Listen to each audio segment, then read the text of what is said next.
Kecurangan Pandawa dalam kisah Mahabharata. Dalam epos Mahabharata yang terkenal itu, mungkin banyak orang mengira bahwa kemenangan Pandawa adalah kemenangan tanpa kecurangan dan taktik licik sama sekali. Pandawa digambarkan sebagai pihak tertindas oleh rivalnya, yaitu para Kurawa yang notabene adalah para sepupunya sendiri.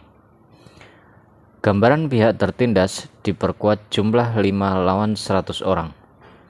Ini belum lagi ditambah dengan banyaknya cerdik cendekia sakti mandraguna di pihak Kurawa. Baik yang benar-benar ksatria seperti Bhisma, Prabu Salya, Resi Durna, atau sejenis bedebah macam Sangkuni.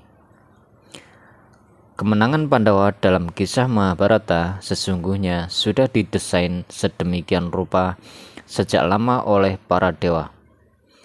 Paling berperan di sana tentu saja adalah Dewa Wisnu yang menitis dalam diri Krishna.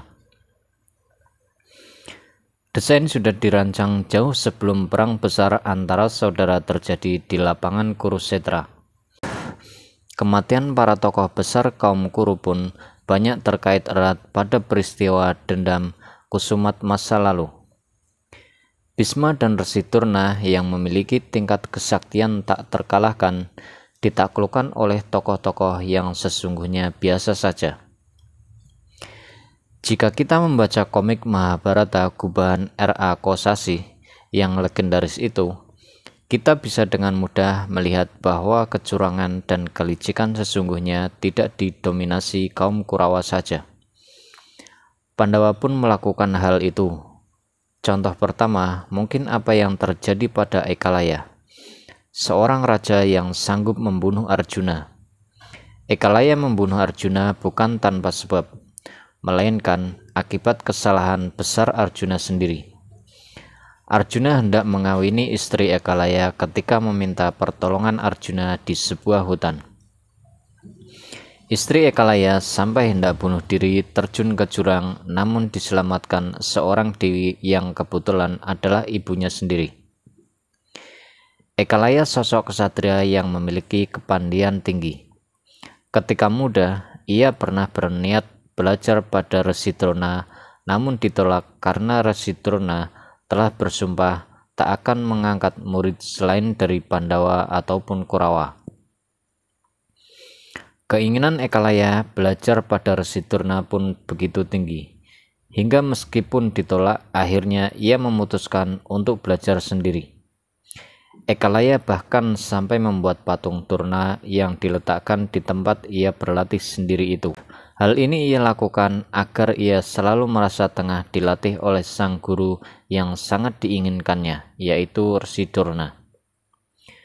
Ekalaya kemudian mampu menguasai ilmu memanah setara dengan Resi Durna dan murid-muridnya yang sah. Kepandaian ini kemudian diketahui oleh Durna dan para muridnya, yaitu Pandawa dan Kurawa. Resi Durna berang, lalu dengan tipu dayanya ia berhasil meminta Ekalaya memotong 2 ibu jarinya sebagai tanda penghormatan orang yang dianggap guru. Meski kenyataannya Durna tak pernah mengajarkan apa-apa, Ekalaya tak menyadari tanpa ibu jari dia tak bisa memaksimalkan menggunakan ilmu memanahnya yang setara dengan Durna maupun murid-muridnya. Meski diperlakukan seperti itu, Ekalaya tetap menghormati Resi Durna. Bahkan ia kerap membawa patung Durna kemana ia pergi, bahkan sampai ia sudah menjadi raja. Ketika Arjuna kalah tanding dan gugur melawan Ekalaya, Sri Krishna menghidupkannya kembali dengan bunga Wijaya Kusuma yang dimilikinya. Tetapi setelah hidup kembali, Arjuna bukannya menyadari kesalahannya. Ia malah menginginkan Ekalaya mati karena merasa malu pernah dikalahkan, bahkan mati oleh Ekalaya. Sri Krishna menuruti kemauan Arjuna. Titisan Dewa Wisnu itu menganggap bahwa Arjuna lebih penting hidup daripada Ekalaya. Tapi membunuh Ekalaya pun bukanlah hal mudah karena Arjuna sendiri pernah kalah tanding bahkan terbunuh olehnya. Sri Krishna pun tak bisa secara langsung membunuhnya. karena hal itu tentu saja akan menjatuhkan wibawanya. Akhirnya diputuskan berlaku curang, politik tingkat tinggi dimainkan. Kelemahan Ekalaya adalah terlalu memuja guru fiktifnya, yaitu Resi Durna yang hanya berbentuk patung. Cincin ampal pusat kesaktian Ekalaya dilepas atas permintaan patung yang tiba-tiba bisa berbicara. Yang berbicara sesungguhnya adalah Krishna. Ekalaya akhirnya terbunuh, dan sebuah pisau diletakkan di samping tubuhnya untuk mengesankan ia bunuh diri.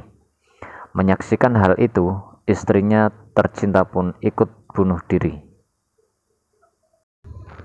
Ironisnya, pembunuhan dilakukan Sri Krishna dan Arjuna itu justru terjadi ketika Ekalaya dalam perjalanan ke Hastina berniat hendak meminta maaf dan menjelaskan latar belakang terbunuhnya Arjuna pada pihak Hastina kerajaan Pandawa.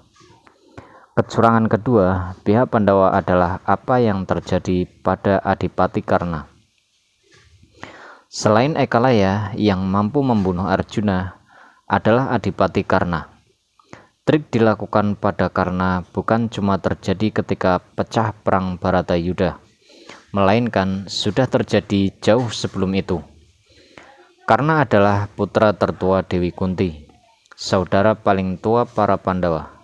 Ia adalah putra Baratasura yang lahir dari telinga. Itu sebabnya ia diberi nama Karna. Akibat merasa malu memiliki anak di luar perkawinan, Karna yang masih bayi dihanyutkan ke sungai lalu ditemukan dan dirawat keluarga seorang kusir kuda Kurawa. Sejak bayi, Karna sudah dibekali sebuah baju perang sakti yang menempel dalam tubuhnya dan tak bisa ditembus senjata apapun. Baju tamsir itu diberikan oleh ayahnya, Dewa Surya. Tak ada yang bisa melepas baju itu, bahkan para dewa. Baju tamsir itu hanya bisa dilepas atas keinginan Karna sendiri. Dengan tipu daya, baju perang ini bisa diambil oleh seorang dewa. Tetapi Karna meminta ganti sebuah senjata sakti, yaitu Konta. Senjata sakti satu ini mampu membunuh siapapun, bahkan termasuk para dewa. Tetapi kelemahan senjata ini adalah ia hanya bisa digunakan satu kali saja. Ketika pecah perang Baratayuda, senjata maut ini dipersiapkan oleh Adipati Karna untuk membunuh Arjuna. Senjata Konta mematikan itulah yang paling dikhawatirkan penasehat perang Pandawa, yaitu Krishna. Ia sendiri belum tentu mampu menghadapi senjata sakti itu. Disinilah politik tingkat tinggi dimainkan. Karena tak ada yang bisa melawan senjata itu, artinya mesti ada yang dikorbankan. Senjata Konta bisa membunuh siapapun, tapi kelemahannya ia hanya bisa digunakan satu kali. Arjuna adalah ksatria paling penting dan amat dibutuhkan dalam Baratayuda. Tetapi senjata Konta justru diniatkan Adipati Karna untuk membunuh Arjuna. Ini akan berakibat kekalahan pada Pandawa. Ada beberapa orang yang mengajukan diri sebagai tumbal, tetapi Krishna kemudian memilih Gatotkaca atau putra Bima. Perang Baratayuda, Adipati Karna terus-menerus mencari dan menantang Arjuna, tetapi ia disembunyikan dan dilarang Krishna untuk tampil di medan laga. Jika tampil, tentu saja ia akan mati. Gatotkaca yang memang sudah dipersiapkanlah yang justru muncul menghadapi Adipati Karna. Gatotkaca terus-menerus memprovokasi Karna untuk mengeluarkan senjata Konta. Karna yang kehabisan kesabaran akhirnya mengeluarkan senjata mematikan itu. Akibatnya Gatotkaca pun gugur sebagai tumbal menyelamatkan nyawa Arjuna. Baratayuda adalah sebuah perang yang tak cuma terjadi antara Pandawa dan Kurawa. Perang ini melibatkan negara-negara lain yang bersekutu dengan masing-masing pihak. Perseteruan sesungguhnya pun tak berhenti dengan berakhirnya perang Baratayuda. Pandawa yang memenangkan perang satu persatu gugur di Gunung Mahameru. dan dendam beranak pinak sampai pada keturunan dua belah pihak. Ini dapat kita simak pada lakon pewayangan pasca zaman Pandawa Kurawa.